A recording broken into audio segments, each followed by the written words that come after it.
When are you going to do it? You've got to create a sense of urgency. I'm going to do it right now. Get serious. That's number one. I don't know any substitute for that.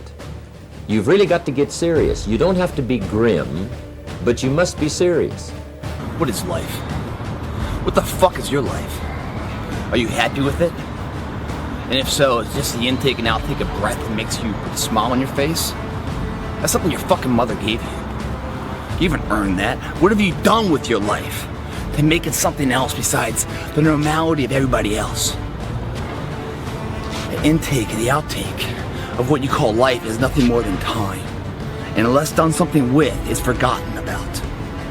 There's no footprint of your existence left for anyone else to follow. Life is time.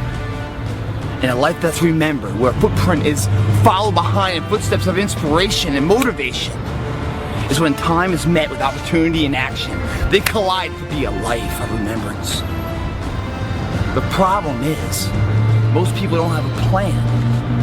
And without a plan of your own life, you become the plan of someone else's life. You're not running the day's running you. The differential between those people is belief. One person with belief overrides 100 people with just intent. Intent is thought process, thinking, wargaming it, never putting a foot forward, never putting their face or their name to the fire. Belief is going after and figuring it out along the way. A lot of people think they have all this time, so they fucking waste it. And they never go out and do what they really set out to do or accomplish or do anything great in their life. You think when you're young that you have all this time. You have no time. There's no time. I mean, one of the quotes on the wall in the gym in there is, there is no tomorrow, from Rocky 3. There is no tomorrow. Fuck that shit. Let's get all this shit done today. The purpose is always there. The purpose never leaves us, because the very purpose is you. You are always the purpose. There may be another purpose, like being a SEAL or going to college or whatever, but the main purpose in life is you. So if you wake up in the morning and you don't want to do something, you don't care enough about yourself. And that's what you need to really research is, man, why am I not doing this for myself? Because that is the number one purpose in life, is to better oneself. So that's the only purpose I fucking need. They say that true hell is when the person that you are meets the person you could have been. Ooh, I like that. I like that.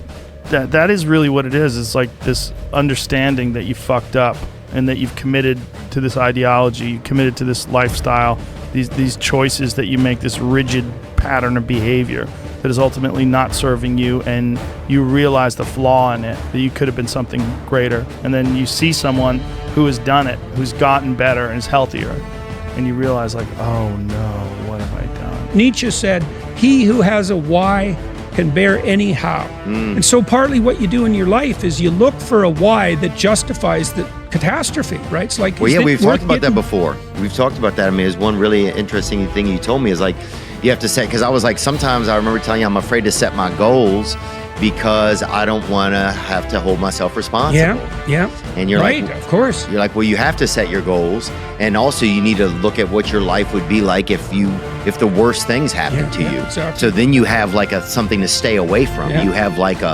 this is not where I want to be.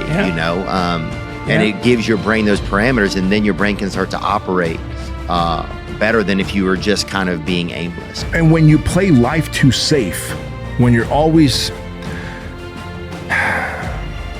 not taking the risk, not putting your neck out there, not creating the content, not going to the gym, not trying to deal with the stuff, instead you're kind of burying your head in the sand and ignoring and avoiding the work that you need to do and hoping that this thing that's happening in your life, this disaster, just goes away. That doesn't make you resilient anymore. That does the opposite. It makes you weak. It makes you fragile. It makes you soft, emotionally, mentally, and physically. And each time you get weaker and softer, it's easier to then avoid the work and have a life of mediocrity, of like having an average life. And I share this with you because the people who play life safe end up regretting life in the long haul, right? And the people who are chasing happiness indirectly by realizing that, wait, I have to do something that gives me a sense of meaning and purpose. I have to do something that keeps my body fit and strong. I have to do something that keeps my mind sharp and creative. I have to do something that gets me in line with people who I love and respect and want to spend time with, right? And those people, of course they get rejected. They get hurt by the people they're with. Of course you're going to get an injury in the gym. Does that mean that you shouldn't go back to the gym? No, you should. You should, because you're still building resiliency. You're building muscle. You're building stronger connective tissue. You're building stronger cardiovascular system. You're building stronger bones, right? Your mitochondria and your cells are active, and they're like, dude, we can give you so much fucking energy. You can go do whatever the fuck you want in life. It's the big challenge. It's when you're not willing to do something, but you have to do it. This is the main point. This is why I say our mind, it's a box of surprises, and you have to challenge yourself to be consistent. I repeat, sometimes it's hard. It's what many people say, you like to go to the gym every day. Of course no, it's not true. Nobody likes to go to the gym every day. But you have to do it. Probably yes, because your mental strength is coming from that moments that in a hard moments, you know you should do it. I think a hopeful message that anyone can think about who's in that hard period or in that start period is that it won't get harder. Like, this is the hardest part. And so if you can just make it through this, everything else is downhill. It's not that the things that the dragons you're going to slay aren't going to get bigger. They are. But you become so much more equipped to slay them back. And you have so many more allies. You have people in the stands cheering for you. You have the audience. You have all of these other things that are behind you. But in the beginning, it's just you with a stick against a bear. And arguably, that fight is a harder fight to win than beating a dragon when you have a nuclear bomb and 6 nations behind you. And so it's not even like the size of the hardship, it's just also the resources and how few of them you have, and how so much of the beginning is literally burning the one thing you have, which is time. I strongly think and believe that we all have something that comes from us, that we have in our hands. And if that potential that we have in our hands is merged with our awareness and with our action, and then at the same time also is combined with the will of God, or the will of the destiny, or destiny itself, then it's going to happen.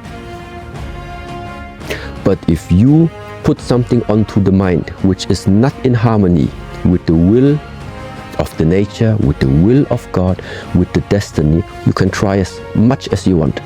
It's not going to happen. So, what is this discovery once again about? Discover your place in this hugeness and submit. There's a great Chinese expression, a great old proverb. The best time to plant a tree is 20 years ago. The second best time is now.